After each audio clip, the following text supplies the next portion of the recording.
जो अत्यधिक तपस्या करते हैं वो शस्त्र भी जानते हैं और शास्त्र भी जानते हैं। ये जो रावण है ना, वो दो राक्षस को, सुबाहु और मारीच को वहीं पर भेज दिया था पहरा देने के लिए कि जाओ कोई भी अगर यज्ञ करे तो विध्वंस कर डालना।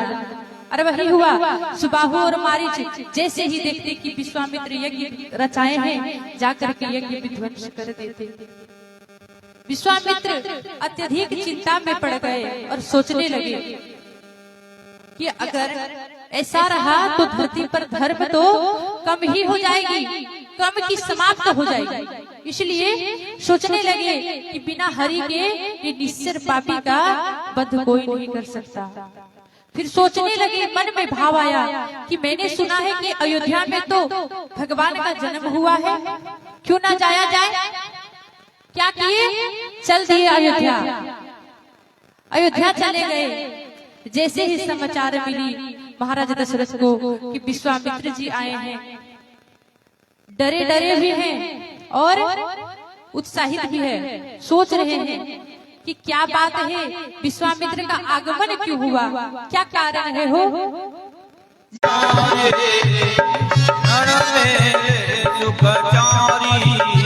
चरण में सुखचारी,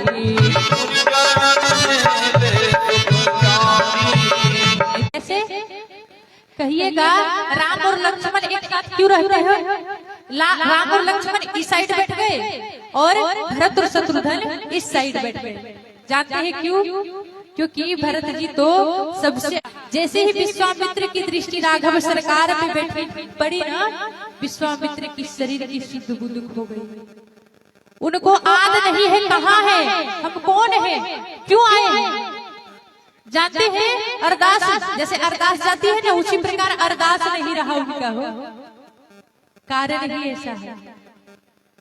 विश्वामित्र जी कहने लगे, क्या कहते हैं कि तेरी मंद मंद मुस्कनिया पर, तेरी मंद मंद मुस्कनिया पर बलिहार राघव जो, बलिहार राघव जो। तेरी मंद मंद मुस्कनिया पर, तेरी मंद मंद मुस्कनिया पर बलिहार राघव जो, बलिहार राघव जो। तेरी मंद मंद मुस्कनिया पर बलिहार राघव जो, बलिहार राघव जो।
जानते हैं। अब देखिए इधर तो महाराज सोच में पड़े थे, क्या मांगने आए हैं? कहिए, धन दे, दौलत दे, पूरी अयोध्या आपके नाम कर दे, जो कहिएगा मैं करूंगा। बताइए क्या चाहिए आपको? कहते हैं मुनि विश्वामित्र बोले कि असुर समूह सतावहि मोहि। बोले क्यों? आपको मेरी वीरता पर शंका है? बोले मुझे वीरता पे भी शंका नहीं है। बोले फिर आप मुझे क्यों नहीं ले जाना चाहते? बोले वहाँ पे किसी को मारना नहीं है, अगर वहाँ पे किसी को मारना होता ना तो मैं आपको क्या कहते हैं कि मुझे छोटे भाई लक्ष्मण के साथ रघुनाथ जी को सौंप दीजिए, मैं निश्चर के विहीन कर दूंगा धरती को। बोले बाप रे बाप, ये आपने क्या मांग दिया? चौथे पन पाए शुद्धचारी, विप्र वचन कहे न हो बिचारी। आपने ऐसा कैसे कह दिया कि मैं आपको राम दे दूं? आप मेरे प्राण मांग लेते, मैं दे देता, लेकिन आपने मुझे प्राणों से भी अत्यधिक प्रिय पुत्र को मांग लिया है, जो मैं कदापि नहीं दे सकता। बोले आप क्रोधित मत होइए राजन, आप मुझे राम को दे दीजिए। महाराज नहीं माने। बोले देखिए मुनिवर, मैं सभी पुत्र मुझे प्राणों के समान प्रिय हैं, अद्यपि राघव जी प्राणों से अत्यधिक प्रिय है मुझे, इसलिए मैं राम